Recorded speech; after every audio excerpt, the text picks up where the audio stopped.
All right, all right, all right. So, this one, guys, is going to be how to sell a home on a lease option. And so we kind of just covered how to own or finance a home, and really that has a little bit to do with just like the sales process of the home. And so now that you're in the, now that you've sold the home and you have a person or put it under contract to sell, let's say you have a person that doesn't have a big O down payment, or maybe you're a little bit iffy about them from their credit and background checks, and so you think a lease option is the best fit before you do a contract for deed or even a mortgage with them. And so, guys, what is a lease option? um, I bet a lot of you know, but just so like, what is it? um, what a lease option is exactly like, it's like a rent to own. Okay, you guys have seen those stores like rent to own your furniture, rent to own your TV, and I think a lot of us probably wonder like why we would do that. But I'm going to cover when you would do that and like why some other people would.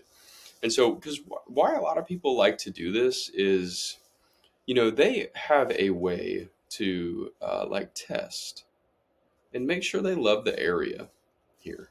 Like, hey, like I'm pretty sure I love this. Like my parents live down the street, or my best friend lives down the street, but I'm from California, and Augusta is a new market for me, so I don't really know if this is somewhere I want to be.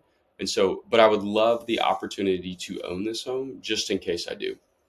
And so, therefore, they're willing to do that. We have a lot of nurses that do this with us because a lot of people want to own their homes.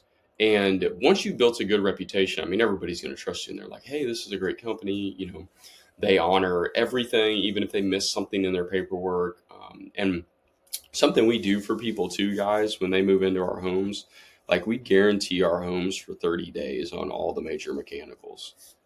And so, like, if electricity goes out, we fix it. HVAC goes out, we fix it. Roof leaks, we fix it. This will cause like a couple hiccups for you in the beginning, but we do this just so that, like, when our buyers say, "Hey, I want to have the home inspected. Can you please turn all utilities and everything on?" We're happy to do that for them as well. But what I really like to do is like, "Hey, guys, you're more than welcome to do that. Like, an inspector's going to be 400-600 bucks for you to do that." But something we do as a company is we just guarantee the home for 30 days. Only the major mechanicals, if a little bit of carpet pulls up, please don't call me for that, or a light bulb goes out. But your sewer, your water, your electricity, your roof, HVAC, like all the major mechanicals, like we do guarantee them. Appliances as well. And so this gives a lot of sellers peace of mind. And truthfully, I just kind of think it's the right thing for us to do. I hate it when I buy a home and something immediately bad happens that I didn't know about. I think that always stinks. And so this is just something we do with our sellers. You don't have to do that, but I thought I'd just tell you. All right, back to what is it? So it's also a way that the seller or the buyer can lock a price in to purchase the home. So if you think about that, like a lot of people, we have a market that has been appreciating every year. So whether your market says 1% or 9%, if you think about that, if your home is 200,000 bucks, and let's just say I think we're averaging around like a 5% increase, that means this home is going up 10K a year. And so these sellers, they're not dumb. They know that they immediately will gain $10,000 a year by locking in this $200,000 price. And what if they're on like a 3-year term for nursing? That's 30 plus K in equity that they will gain. Okay. So they have some of their own thoughts like behind this, but I'm just trying to put you guys in their mind. So when to do this with sellers? I really like to do this when, a seller doesn't hit like 10 to 20% down for us. I mean, if you got a 200K home, right, that is 20 to 40K. And really, how do I land on 20 or 40, Travis? It depends on their background checks. Like if they're squeaky clean, then I'm cool with uh, them only having to put like 20,000 down at a future date. But most sellers, it seems like everybody always has 15,000. Seems like 15 is like our magic number, and that rarely gets us to 10% down. Okay. The other reason why, their background and credit was just like all over the place or iffy. Backgrounds, usually, I mean, it's got to be pretty clean, but their credit, like a lot of times we sell to people in the 500s, and we just look at the report, like, was it recent? Was it old? Like, is it divorce? Is it bankruptcy? Like, what was the reason why? And then we make the call. And so for this instance, this is usually when we always lease options when they have poor credit, because in our lease option agreement, it states that they have to make payments on time without missing for 12 solid months for us to either convert them to a contract for deed or give them the mortgage. So our lease options stay in place for 12 months, and then we convert them to uh, notes or contract for deeds. Another reason why, and this is kind of for so this is for buyer, and here's something for you guys. I really like these when you all need depreciation. I don't think I know how to spell depreciation, but let's try.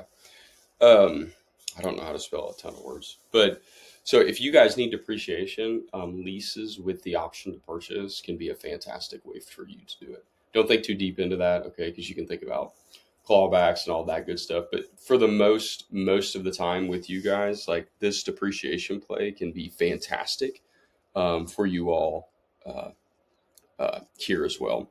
And so let me give you a quick rundown on like what cost seg is. So cost segregation study is, I didn't plan to do this, but it changes every single year. So it's December 18th. It's getting ready to change again. With Trump in, it's probably going to do nothing but improve. We might go back to 100% bonus depreciation. But let me just give you guys an example of like where it roughly sits today. If you have a $200,000 home, you run a cost seg on it.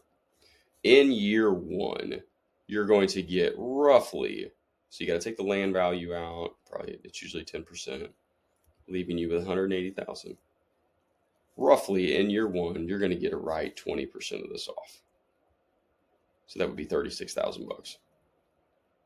So in your taxable income, you get to offset 36,000. So if you made $100,000 income, 200,000, it doesn't really matter, right? Then you know that if you hold 3 of these homes, no taxes, right? And that's the government telling you what to do there. That's really cool. It's like a positive thing the government's telling you to do. All right, cool. That's depreciation. Next, let's go to like how we do this and paperwork. Cool. All right, so you guys do this. How is, and the paperwork side of it is you do this after that purchase sale agreement and earnest money have been collected. And so when you guys sign that purchase sale agreement and collect the earnest money, you're going to have a closing date on there, right? So it might be, 7 days, it might be 45 days. And so whichever one, this is the day that you will sign the lease option. I always call it signing now. Okay. And so, the paperwork, 2 docs here. We have a lease, a residential lease agreement. I dropped these in my G Drive file, so docs for apprentices. So it is in here. Mario and I probably just need to coordinate like weekly on how to get this up to you guys. But truthfully, guys, just keep letting us know what you do and don't have. I'm still kind of learning like where all of your stuff is housed. So there's your lease agreement. Okay, you can just change the terms in here. Like if I was you guys, I would just control F. There you go. I would find tabbies. There's tabbies and all. Oops. I would. Here's what I like to do. So replace with like your company name, and then click replace all. Cool. Change it from Alabama. I guess we just did one in Alabama. County Columbia. There you go. Tells you another area we're in. And then here's your option agreement for your seller. I started doing this, guys. You don't have to. I love doing this though because it outlines everything perfectly here. Cool. All right. And then what we do here, So you got the paperwork, so you got it filled out. Now you're on the phone with the seller. Hey, Deborah, like you ready to take care of this? Are you super excited? Awesome. I'm so happy for you guys. I can't wait for y'all to, get to move in here. I hope you stay here as long as you like. And when you go to sell it, I hope you guys make a ton of money on it, or you get to pass it on to your grandkids. So, Deborah, what we're going to do, we're going to take care of these two documents that I've told you about. We have a lease with an option to purchase here. And then we have the remaining down payment. So you submitted 1,500, before. You guys are doing 15,000 down. So today we will be doing 13,500. It'll be exactly the same as you did before through QuickBooks. So you ready to take care of your last step? Awesome. And so, guys, we take them through, sign this through DocuSign. Honestly, I think I'm going to go through PandaDoc going forward. Wish I'd have mentioned that to you guys earlier. I'm going to start using PandaDoc. I think it's much more affordable, it seems like. For our volume of signatures that we use, it's crazy what it costs to do it. It's well worth it, but like, there's ways that you can cut costs and do different things. So then after you've got this autographed, you will send them the invoice, and you do all of this on the phone. Do not hang out and be like, okay, cool, yeah, go ahead and send your rest of your down payment. No, guys, get your lease option signed, get the option agreement signed, and then be like, okay, well, cool, Deborah, like, go ahead and check your email again.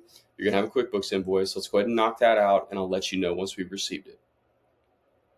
Okay, cool. All right, you went ahead and sent it. All right, let me refresh. Cool. Looks like that is en route. Beautiful. Deborah, the keys are on the door. The lockbox code is 1030. Please feel free to keep that lockbox and enjoy the home. Candace will be reaching out to you next to get you set up on our Buildium platform, which is our where you will pay your monthly payment. Talk to you soon. Bye-bye. Cool. All right, guys. That is how we sell it on a lease option. Hopefully that gives you good enough guidance to be able to do it. And then you guys come to us for what questions you need. See ya.